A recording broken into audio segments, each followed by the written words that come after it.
Hello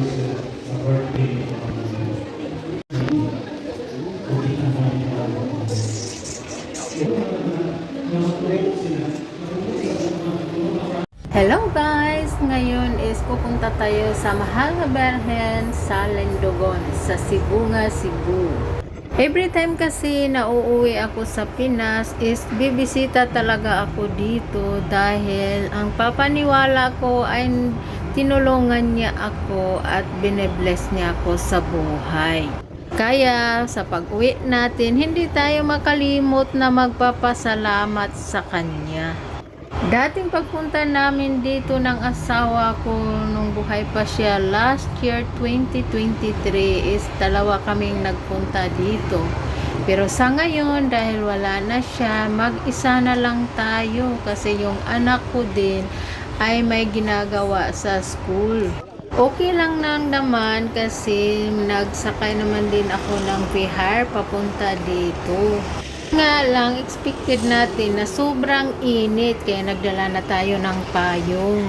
Maalala ko talaga yung asawa ko dito kasi dalawa kaming nagpunta at siya ang taga-video sa akin last year. At sa ngayon ay magdadala na tayo ng selfie stick dahil wala na tayong cameraman.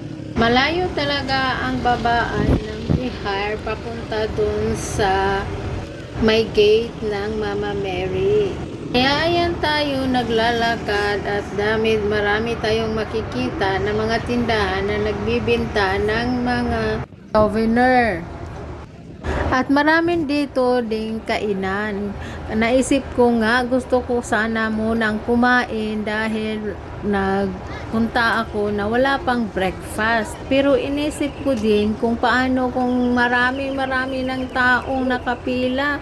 So hindi na lang ako kumain, pumunta na lang ako agad doon sa may bungad para makita kung marami ba talagang nakapila. At ayan, kitang-kita nyo naman na sobrang dami na.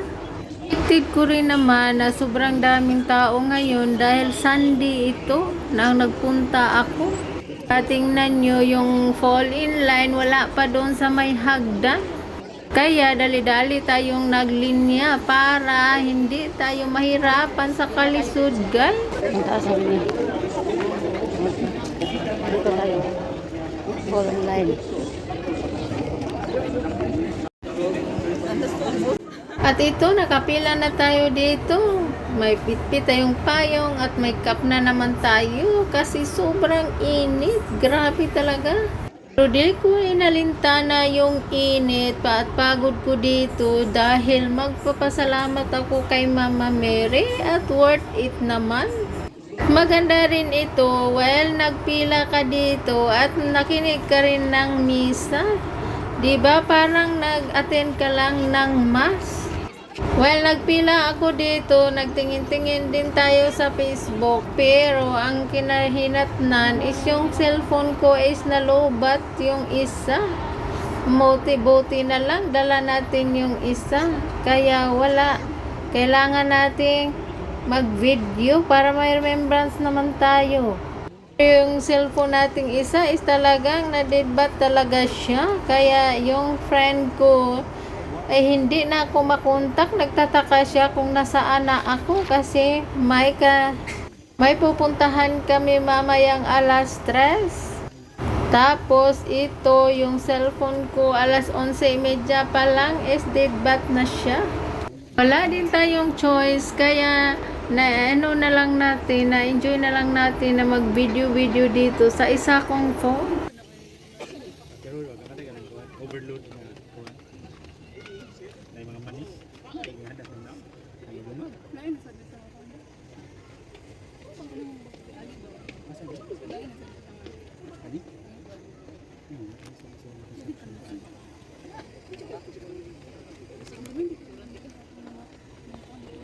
Taas ganyan niya, guys.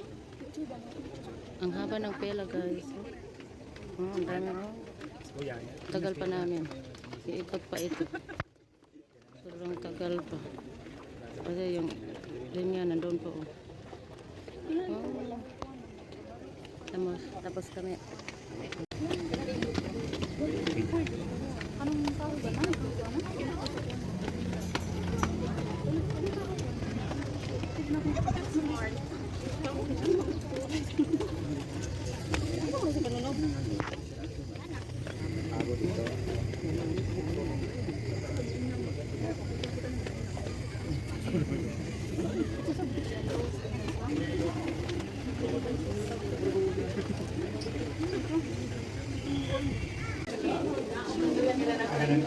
Magkabay siya sa ay patang.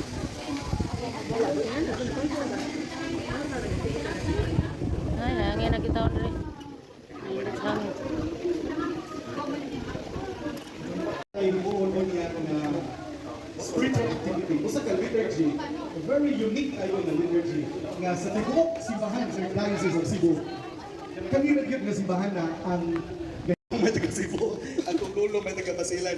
But anyway, majority of the pilgrims, except for this, the first few, are from Bulacan, but their mother is from Samar. So, could you just translate it to them, yung mga Bisayan? But anyway, nan muna ko, while maghimo tayo ng liturhiya. Na famous naman yung simbahan na nga mga lalaki ipangbuwagan sa uyaw. Naani ni, isuwag yan na ninyo, may bawal ka na. Daily lang din yung birthday.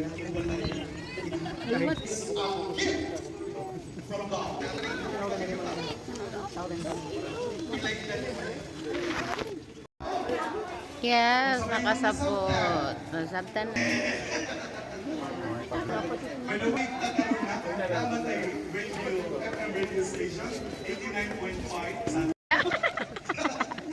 Kaya nakakira. Sa suok. Majority of the best singers sa Luzon, mga Bisaya. 20 years ago, music director. Kaning mga dato, kaning... Ave Maria, minahal na mga ito. Sunod! Ave, Ave Maria, putli kasing-kasing ni Maria. Rosario, for instance, there are 6 verses. Kasing-kasing ni Maria. Yung kinatahan mo, murumong gadutok po. Ikaw munta Sunod! nga kanimo ng taga kanamon ikaw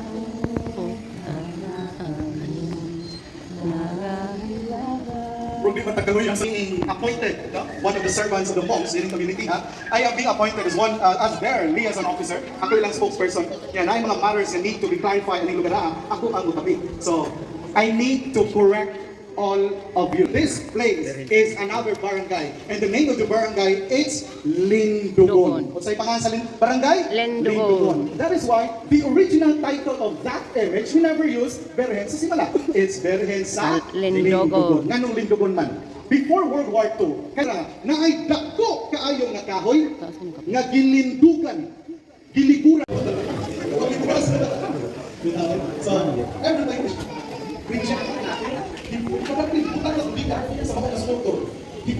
is now cancer free. Kung itubag ni Maria ang patampo sa ito mga Katoliko, no?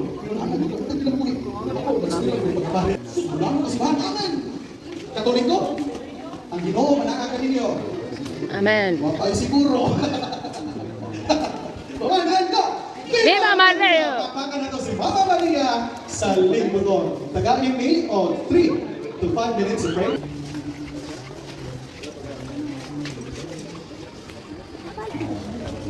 Awas ya.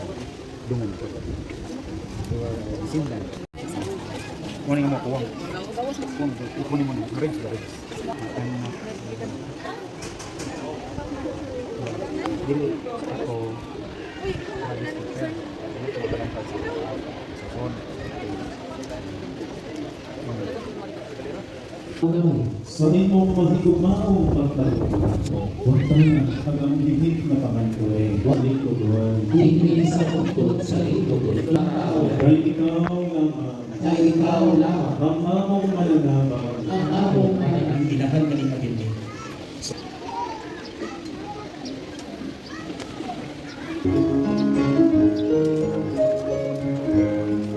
Patuman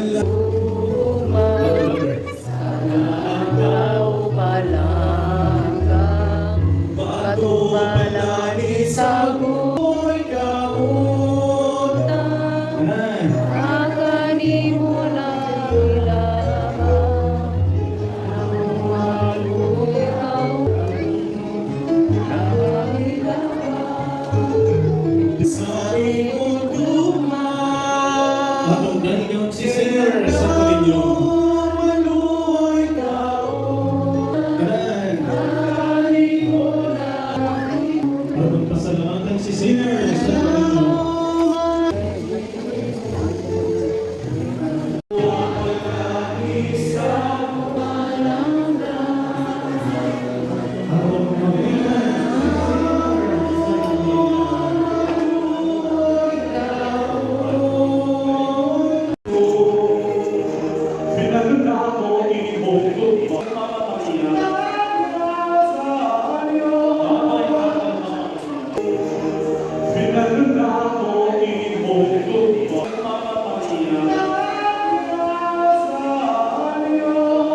Mama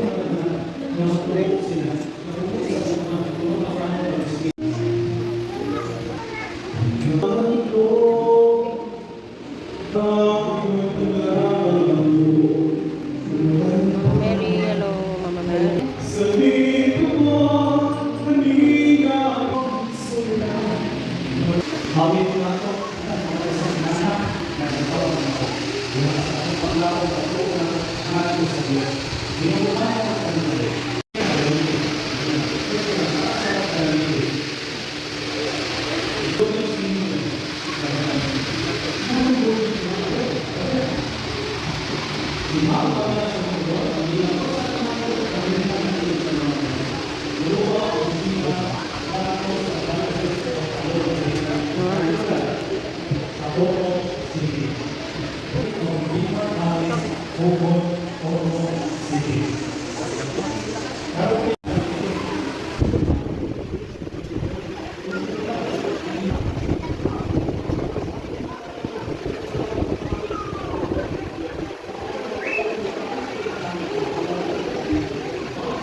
Nga nagdumanda nga magmapinut-ano sila sa pagpangalagad sa imong katawhan bukan nga kanimo.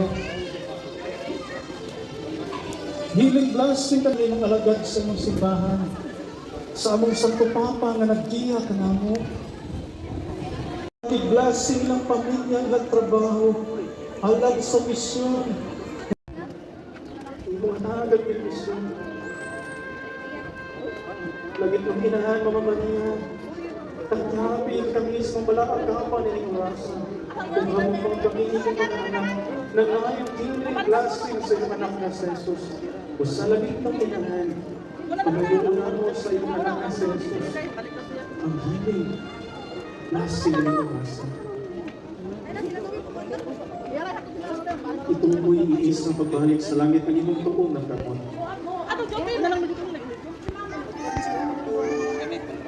Pray silently sa kasing-kasing. A prayer for silence sa kasing-kasing.